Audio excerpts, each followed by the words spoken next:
মায়ের কপালে চুমু এঁকে বেরিয়ে পড়েন বাড়ি থেকে, যোগ দেন বৈষম্যবিরোধী আন্দোলনের মিছিলে। তবে সাভার বাস স্ট্যান্ডে ছাত্র জনতার অবস্থান লক্ষ্য করে পুলিশ মুহুর্মুহু গুলি চালালে তাতে বিদ্ধ হন আব্দুল কাইয়ুম। তাকে আহত অবস্থায় হাসপাতালে নেয়ার একদিন পর গত ৬ আগস্ট তার মৃত্যু হয়।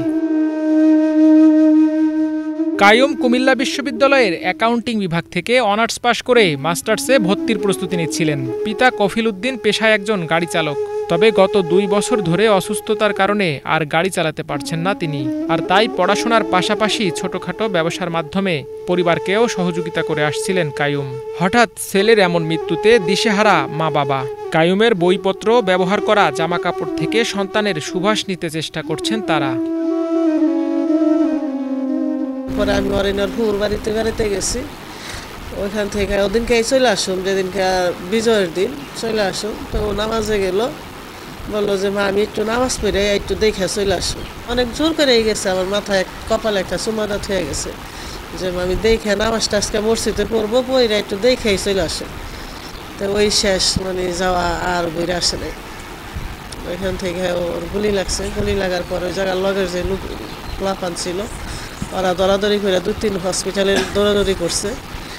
লাস্টে আনামে নিছে, আনামিনেও তারপরের দিন সকাল 8:30টার সময় তারা ঘোষণা দিছে সে মৃত্যু। কীভাবে সংসার ভালো রাখবো, কীভাবে আমাদের মুখে 4টা আহার তুলে দেবো, এই কারণে অনেক কিছু করছে। প্যারাগন কোচিং সেন্টার চালাইছে, তারপরে টিউশনি করছে, বগুড়া থেকে দই আইনে বিক্রি করছে, কুমিল্লা থেকে রসমালাই আইনে বিক্রি করছে, মানে যেই সময় যেটা পারছে।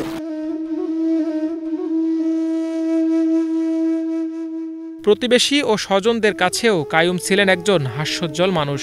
তার এমন মৃত্যু মানতে পারছেন না তারাও। তাদের দাবি কাইয়ুম হত্যার সুষ্ঠু বিচার।